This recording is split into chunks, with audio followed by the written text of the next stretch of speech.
Geordie, not accustomed to being kept waiting about on doorsteps, felt his temper snap.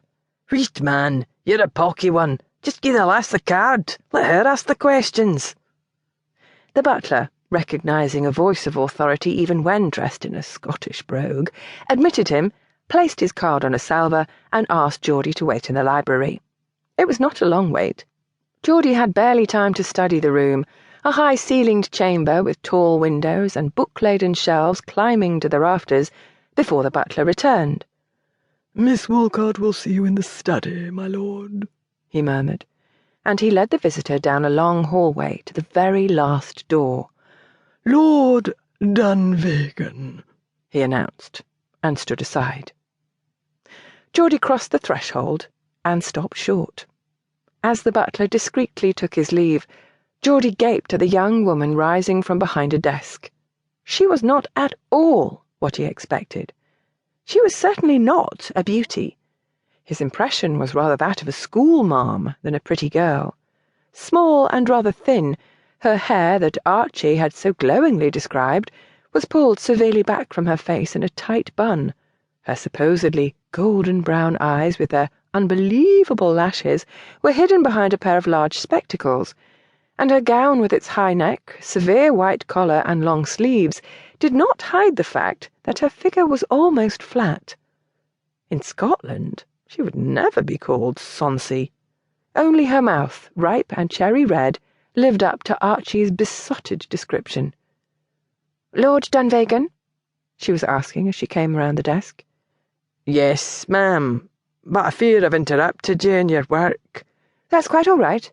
I'd almost finished for the day. If, as I suspect, you were acquainted with my father, you've probably guessed I'm trying to finish his translation of the Antigone."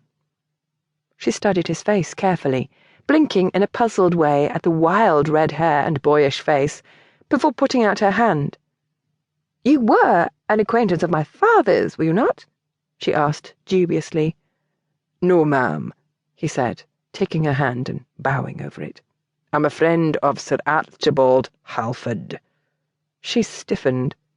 "Of Archie's?" She removed her fingers from his grasp and peered at him through her spectacles even more closely. Then her brow cleared. "Oh, I see. I suppose he wants his letters back." "Letters?" "He only wrote 3 or 4. She went back to the desk and rummaged through a drawer. "I don't know why I saved them. They aren't very good. He can barely spell." He laughed. "I've never heard that poor spelling is a reason for jilting a lad, ma'am," he said, following Archie's suggestion that he use his Scottish brogue to its fullest melodious effect. She looked up at him sharply. "What did you say?" "I said, Miss Walcott, that I never heard of spelling being a qualification for wedlock." He grinned at her in what he hoped was a disarming manner, but she responded with a forbidding frown. He shrugged.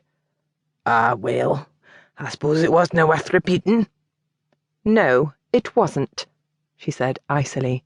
"Here are the letters. Take them, please, and go." "I didn't come for any letters, ma'am. I came to talk to you about your feelings for Archie." "Did you indeed?" The girl drew herself up to her full height. "That's a bit high-handed, is it not? You and I are not even acquainted." "No, ma'am, we aren't, but I know Archie well, and I can assure ye there isn't a finer fellow in all of London." "Can you indeed?" "Yes, ma'am, I can. I truly believe that any lass would be fortunate to have such a fine fellow for a husband." "Do you indeed?"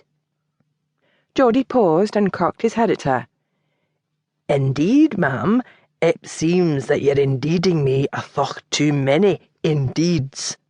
Are you meaning something special by them?" "Indeed I am. They mean that I don't care for your presumption, my lord." "Presumption?"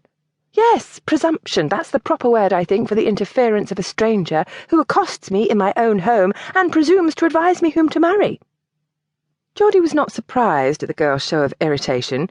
He hadn't expected this interview to be easy, but since he considered himself adept at dealing with the moods and whims of females, he was not discomposed. Besides, he owed Archie 15 minutes of sincere effort, and 15 minutes Archie would get. "I'm sorry, ma'am."